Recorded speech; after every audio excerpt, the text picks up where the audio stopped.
Hello दोस्तों, good morning. कैसे हो आप सब? उम्मीद है आप सही बहुत अच्छे होंगे और आपकी तैयारी बहुत अच्छे से चल रही होगी।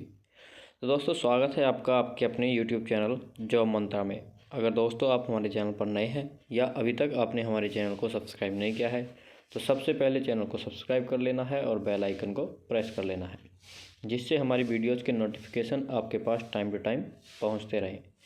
तो दोस्तों, ये हमारी क्लास होती है अब डेली सुबह को 7 बजे, जो डेली शाम को 6 बजे हुआ करती थी।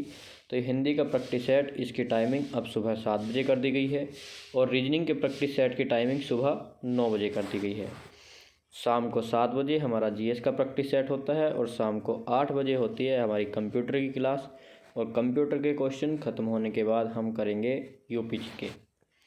तो चलिए स्टार्ट करते हैं पहले क्वेश्चन से। तो एक कॉपी और एक पेन लेकर के बैठ जाइए। जो भी क्वेश्चन आपका गलत होता है और आपको इम्पोर्टेंट लगता है, सबसे पहले उसको नोट कर लेना है और अपना स्कोर भी लिखते रहना है कि कौन सा गलत हुआ और कौन सा सही। उसके बाद देखना है कि आपके जो मार्क्स आए हैं वो 25 में से कितने मार्क्स आ रहे हैं। तो यहाँ पर बात करते हैं हम पहले क्वेश्चन की। तो पहला क्वेश्चन है, निम्नलिखित में से कौन यौगिक शब्द है? तो देखिए, मैंने आपको बताया था 3 प्रकार के शब्द होते हैं ये, यौगिक, रूढ़ और योग रूढ़। यौगिक शब्द वो होते हैं जो 2 शब्दों के योग से मिलकर बनते हैं, क्योंकि नाम से ही पता चल रहा है यौगिक, योग प्लस के एक। तो जब योग आ गया तो योग का अर्थ ही होता है जोड़ना, कि 2 चीज़ों को आपस में योग करना, यानी कि उनको जोड़ना।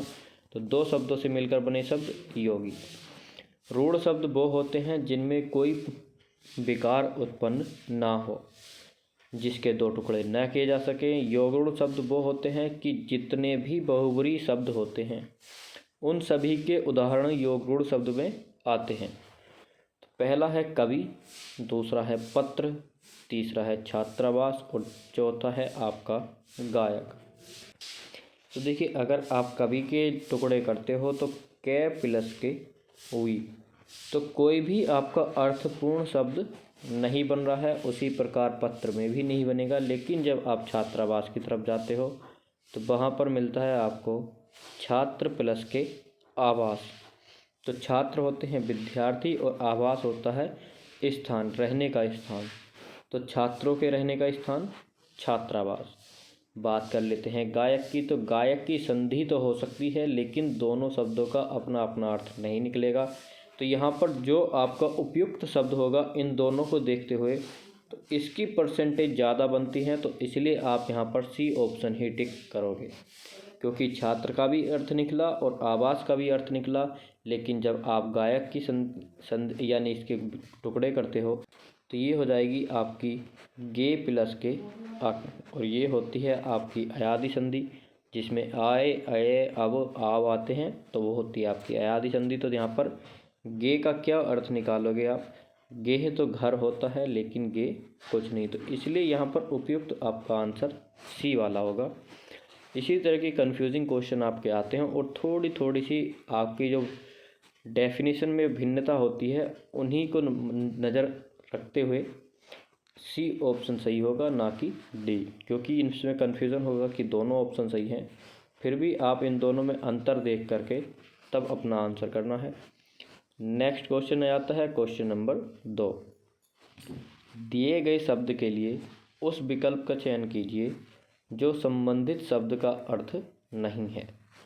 शब्द है आपका जीवन, और जो जीवन का अर्थ नहीं है यानी नहीं वाला बताना है। 3 इसके अर्थ होंगे और 1 नहीं होगा। सबसे पहला है वायु, ऑप्शन बी कर्तव्य, प्राण और जिंदगी। तो देखिए, जीवन का जिंदगी भी होता है और प्राण भी होता है, और प्राणों के साथ साथ वायु भी जीवन का अर्थ होता है, लेकिन कर्तव्य बिल्कुल अलग है। तो कर्तव्य जीवन का अर्थ नहीं है। नेक्स्ट क्वेश्चन आता है क्वेश्चन नंबर 3। अति मलिन ब्रजभानु कुमारी, अधोमुख रहित उरध नहीं चितवत, ज्यों गत हारे थकित ज्वारी, छोटे चिहुर बदन को मिलानो, ज्यों नलिनी हिमकट की मारी। अब आपको बताना है कि पंक्ति जो दी गई है इसमें अलंकार कौन सा है। अनुप्रास, उत्प्रेक्षा, रूपक या उपमा। तो जैसे ही आपको शब्द दिखा ज्यों, ज्यों त्यों, जनु मनहु मानहु, तो वहाँ पर कौन सा अलंकार होता है? वहाँ पर होता है आपका उत्प्रेक्षा अलंकार। तो यहाँ पर ऑप्शन नंबर बी बिल्कुल सही हो जाएगा। बात करें अगर हम अनुप्रास अलंकार की, तो जहाँ पर किसी वर्ण की आवृत्ति बार बार होती है वहाँ पर अनुप्रास अलंकार होता है। अनुप्रास अलंकार के 5 भेद होते हैं, ये सब मैं आपको करा चुका हूँ कि कौन कौन से होते हैं। नेक्स्ट आता है रूपक। तो मैंने आपको बताया था कि जहाँ पूरा मान लिया जाए कि चरण कमल, उपमा चरण से कमल, इस तरह से जहाँ पर उपमा यानी कि तुलना की जाए और तुलना सूचक शब्द भी दिया हो वहाँ पर उपमा, और जहाँ पर तुलना की जाए लेकिन तुलना सूचक शब्द ना दे करके पूरा उसको मान लिया जाए वहाँ पर रूपक अलंकार। चलते हैं अगले क्वेश्चन की तरफ। क्वेश्चन नंबर 4, इस वाक्य के अशुद्ध भाग का चयन कीजिए। तुष्टीकरण करने की नीति अपना कर न तो व्यक्ति आगे बढ़ सकता है और न राष्ट्र आगे बढ़ सकता है। यानी कि कहने का अर्थ ये है कि तुष्टीकरण करने की नीति को अपनाकर ना ही व्यक्ति आगे बढ़ा है और ना ही कोई राष्ट्र आगे बढ़ा है। इसमें क्या होगा? ऑप्शन नंबर ए में ही गलती हो जाएगी, क्योंकि तुष्टीकरण करने नहीं, तुष्टीकरण की नीति अपनाकर। तो कौन सा आपका ऑप्शन गलत हुआ? Option number A. गलती भी आपको मिल गई है और आपको शुद्ध भी मिल गया है कि वाक्य का शुद्ध रूप क्या होगा। नेक्स्ट क्वेश्चन आ जाता है क्वेश्चन नंबर 5, हम गरीबों पर दया करनी चाहिए।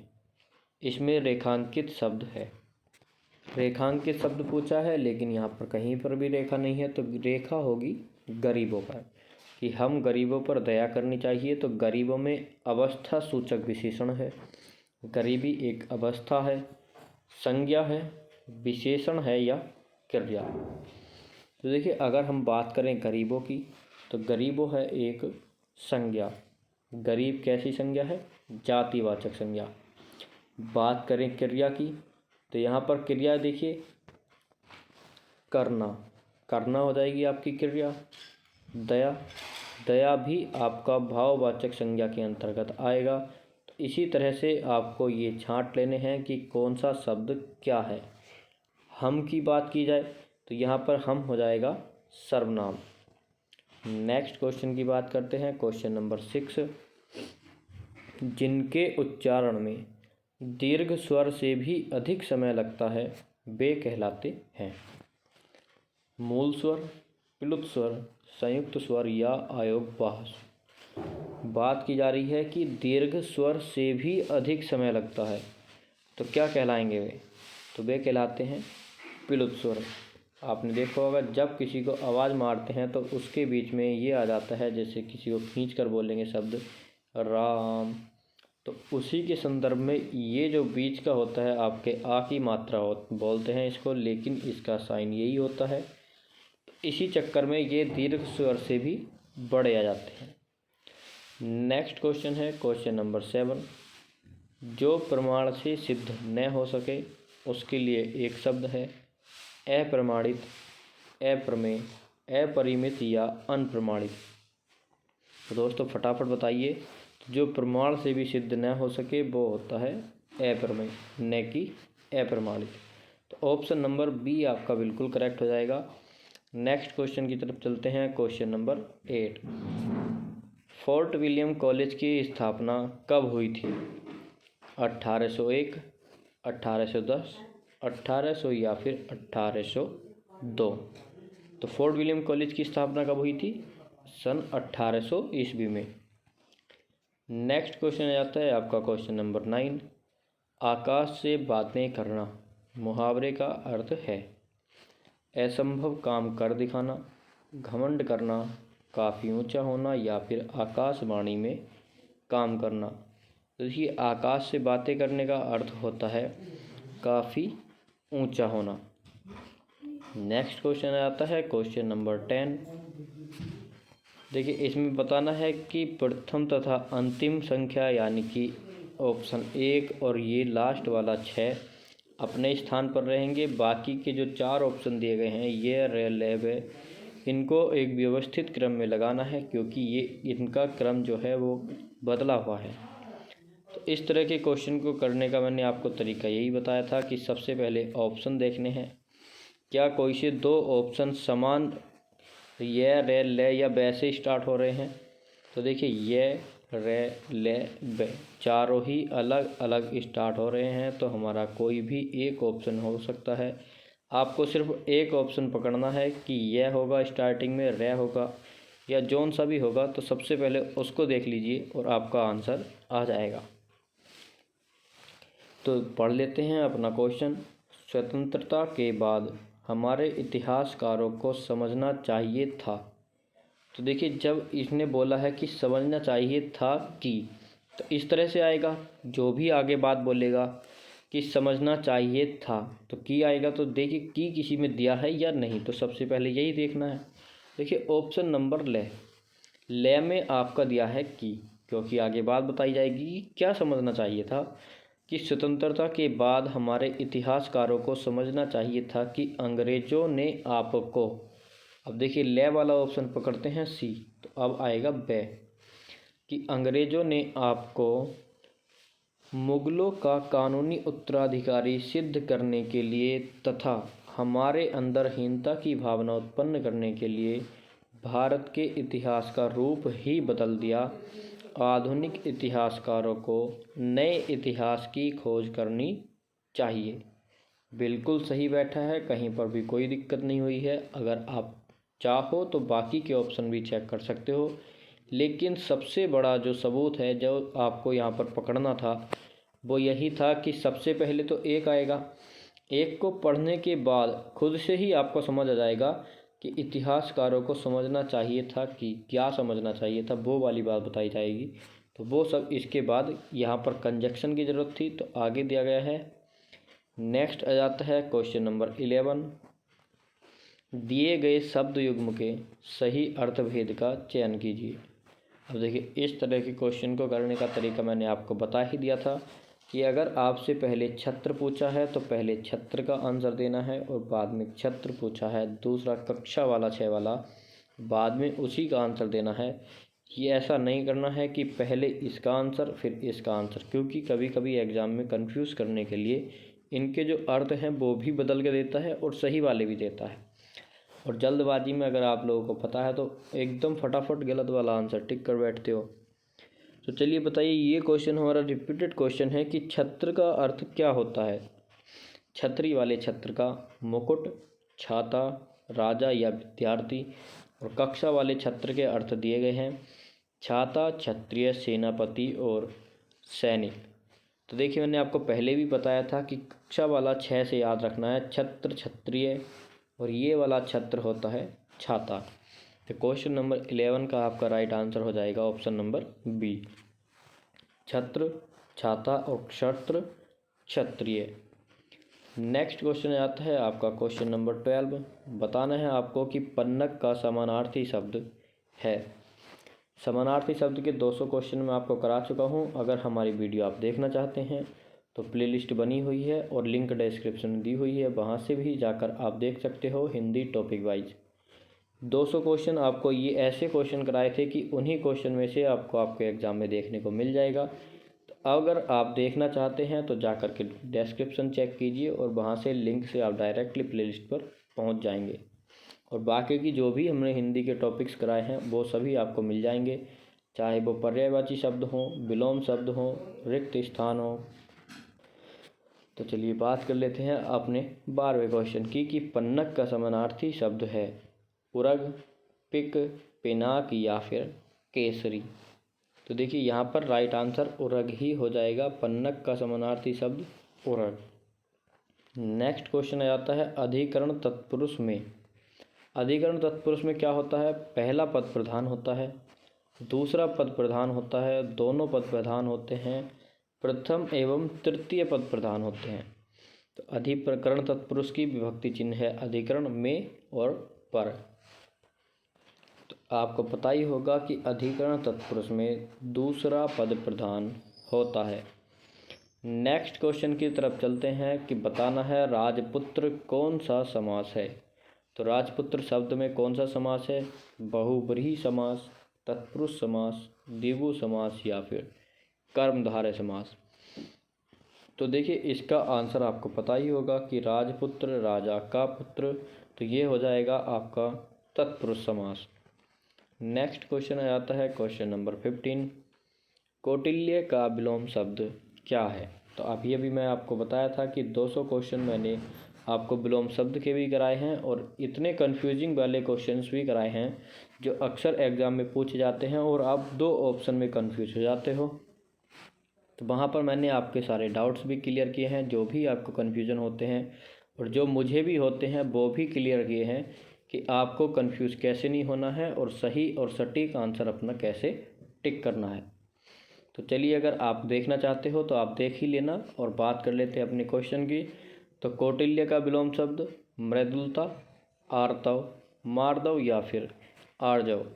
तो देखिए अगर आपको पता है तो अभी तक आप टिक भी कर चुके होंगे। तो इसका सही विलोम शब्द होता है आर्जव, option number D. Next question आ जाता है आपका क्वेश्चन नंबर 16, अवनी। अवनी का विलोम शब्द बताना है और यदि आपको पता है कि अवनी क्या होता है तो अवनी होता है हमारा पृथ्वी।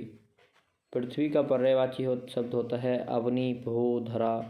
देखिए धरा, अब धरा तो अवनी का पर्यायवाची शब्द हो गया तो विलोम शब्द तो होगा नहीं। तो अवनी का विलोम शब्द होता है अंबर। पृथ्वी का जैसे आकाश बोल देते हैं उसी हिसाब से हम बोलते हैं अवनी का अंबर। और सितारे होते हैं हमारे तारे और शशांक होता है चंद्रमा। नेक्स्ट क्वेश्चन पर आ जाते हैं। क्वेश्चन नंबर 1 सेकंड रुकिए। क्वेश्चन नंबर 17 to 18 बताने हैं कि निम्नलिखित पारिभाषिक शब्दों के सही तथा गलत दोनों अर्थ हैं। गलत अर्थ का चयन कीजिए। तो देखिए जब आप बोलते हो एड्रेस, तो जब आप किसी से पूछते हो कि उसका एड्रेस क्या है तो आप उसका पता पूछते हो। अगर आप कहते हो कि अपना एड्रेस दो तो यानी कि आप उसको संबोधन करते हो। और तीसरा आ जाता है आपका सूचना और अभिभाषण। तो एड्रेस का मतलब इनमें से कौन सा नहीं है? तो यहाँ पर ऑप्शन नंबर बी आपका हो जाएगा कि एड्रेस का अर्थ सूचना नहीं होता है, अभिभाषण भी होता है, संबोधन भी होता है और आपका पता भी होता है। नेक्स्ट क्वेश्चन आ जाता है आपका असेंबल। असेंबल का इनमें से कौन सा अर्थ नहीं है? जुटना, इकट्ठा करना, जोड़ना या ऊपर नीचे करना। अगर आप ध्यान देते हो ऑप्शन ए, ऑप्शन बी और ऑप्शन सी पर, जुटना, इकट्ठा करना या फिर जोड़ना, तीनों समानार्थी शब्द ही हैं और ऊपर नीचे करना ये बिल्कुल अलग हो जाता है। तो अगर आपको इसका आंसर नहीं भी पता है तब भी आप टिक कर सकते हो ऑप्शन डी, क्योंकि ऑप्शन अगर एलिमिनेशन करने की बात आती है तो आप ऑप्शन एलिमिनेट कर सकते हो। आप देख सकते हो कि इकट्ठा करना भी वही बात है, जुटना भी वही बात है और जोड़ना भी वही बात है। तो देखिए यहाँ पर तीनों में से आप कोई सा भी नहीं हटा सकते क्योंकि तीनों के समान अर्थ हैं। तो फिर हटाओगे कौन सा? आपसे नहीं वाला ही पूछा गया है तो ऑप्शन डी सबसे अलग है, तो इसी को बाहर निकाल कर फेंक दीजिए। नेक्स्ट क्वेश्चन आता है क्वेश्चन नंबर 19, शुद्ध वाक्य का चयन कीजिए। तो शुद्ध वाक्य बताना है कि इनमें से कौन सा आपका बिल्कुल शुद्ध वाक्य है। तो ऑप्शन ए आ जाता है आपका, इस ग्रंथ का निर्माण तुलसीदास ने किया। क्या इसमें कोई त्रुटि नज़र आ रही है आपको या नहीं? ऑप्शन बी की बात करते हैं कि समाज की वर्तमान दिशा चिंताजनक है या समाज की वर्तमान दशा चिंताजनक है। नेक्स्ट ऑप्शन आ जाता है, मैंने तरह तरह के रेशम के कपड़े पसंद किए, तुम्हारी दृष्टि तुम्हारी पुस्तक पर होनी चाहिए।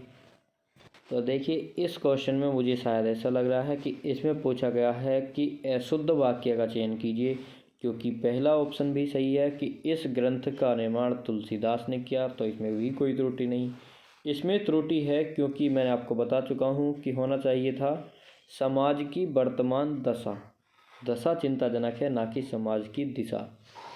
तीसरा ऑप्शन है मैंने तरह तरह के रेशम के कपड़े पसंद किए, इसमें भी कोई त्रुटि नहीं। ऑप्शन डी आ जाता है कि तुम्हारी दृष्टि तुम्हारी पुस्तक पर होनी चाहिए, इसमें भी आपकी कोई त्रुटि नज़र नहीं आ रही है। तो इस क्वेश्चन को आपको कर लेना है, अशुद्ध वाक्य का चयन कीजिए। नेक्स्ट क्वेश्चन आ जाता है क्वेश्चन नंबर 20। और अगर 19 क्वेश्चन में आपको कोई त्रुटि दिखाई देती है तो आप कमेंट बॉक्स में बता सकते हो कि बाकी के ऑप्शन में क्या त्रुटि है। तो क्वेश्चन नंबर 20, खड़ी बोली हिंदी में सर्वप्रथम रचना करने वाले कवि का नाम। तो हिंदी में खड़ी बोली में सबसे पहले रचना किसने की? मलिक मोहम्मद जायसी, अमीर खुसरो, विद्यापति या फिर भारतेंदु। तो यहाँ पर आपका करेक्ट आंसर होने वाला है कि अमीर खुसरो ने खड़ी बोली से रचना की और हिंदी में ऐसा करने वाले ये सर्वप्रथम कवि माने जाते हैं।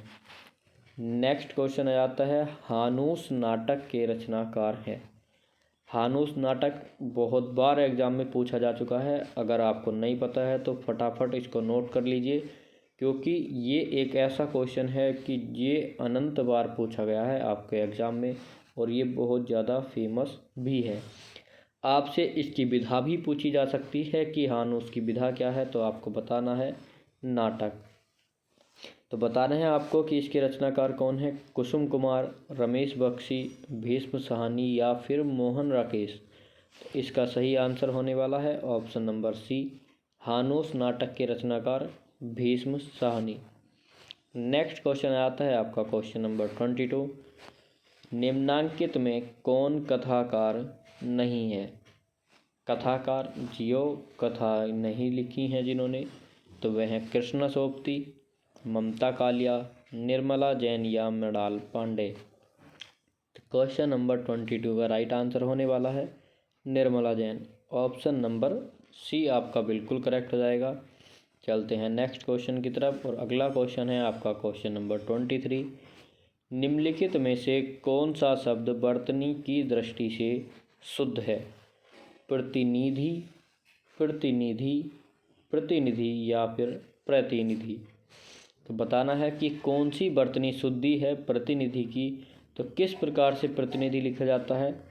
ऑप्शन नंबर डी, तय पे भी छोटी की मात्रा, न पे भी छोटी की मात्रा और ध पे भी छोटी की मात्रा। और ये भी ध्यान रखना है प्रतिनिधि में ये वाला प्रय बनता है, कहीं कहीं आपको ये भी देखने को मिल सकता है पृथ्वी वाला, तो ये गलत है और ये वाला प्रय ही बनेगा। और ये सबसे ज़रूरी बात आपको जो ध्यान रखनी है वो है ध की मात्रा, क्योंकि ध पर बड़ी की मात्रा आपको दिखती है तो कभी कभी आप सी ऑप्शन में टिक कर बैठोगे। नेक्स्ट क्वेश्चन है क्वेश्चन नंबर 24, धात्र डैश धात्री शब्द युग्म का सही अर्थ वाला विकल्प बताइए। तो धात्र क्या होता है? बर्तन, आकाश, तंबाकू या झंडा। अगर आपको इसमें से एक भी पता है तो आपका आंसर ठीक होने वाला है। धात्री का अर्थ माता होता है, धरती होता है, रस कलश या धारण करने वाला। तो आपको पता होगा दोस्तों कि धात्री होती है माता और धात्र होता है बर्तन। धात्र का अर्थ झंडा नहीं होता है और धात्री एक बार को आप बोल सकते हो धारण करने वाली, न कि बाला। तो ऑप्शन नंबर ए आपका बिल्कुल करेक्ट हो जाएगा, धात्र बर्तन और धात्री माता। नेक्स्ट क्वेश्चन आता है क्वेश्चन नंबर 25, इति और इति शब्द का अर्थ बताना है। इति होता है समाप्त, प्रारंभ, विघ्न या समाप्त, या फिर बड़ी ई वाली इति से शुभ, विघ्न, समाप्त या विघ्न। तो क्वेश्चन नंबर 25 का राइट आंसर हो जाएगा छोटी ई से होता है समाप्त और बड़ी ई से होता है विघ्न। तो दोस्तों ये थे आज के आपके 25 क्वेश्चन। आपको कमेंट में बताना है कि आपका स्कोर कितना रहा, और अगर वीडियो अच्छी लगी है तो सबसे पहले वीडियो को लाइक करना है। इससे हमको मोटिवेशन मिलता है कि आपके लिए जो मेहनत की जा रही है वो आपको कितनी पसंद आई। और वीडियो को ज़्यादा से ज़्यादा शेयर करो जो सभी बच्चों के पास पहुंच जाए और वो भी अपनी तैयारी में लगे रहें। सबसे ज़रूरी बात है कि चैनल को सब्सक्राइब कर लीजिए और बेल आइकन को प्रेस कर लीजिए, तभी आपके पास हमारी वीडियोज़ पहुँचती रहेंगी और आपकी तैयारी बहुत अच्छे से चलती रहेगी, क्योंकि हम दिलाते हैं 100% सिलेक्शन का वादा। तो चलिए दोस्तों, वीडियो को लाइक कीजिए, शेयर कीजिए और हमारे चैनल को सब्सक्राइब कीजिए। वीडियो की PDF के लिए टेलीग्राम ग्रुप को ज्वाइन कर लीजिए। तो आज की वीडियो यहीं तक रखते हैं।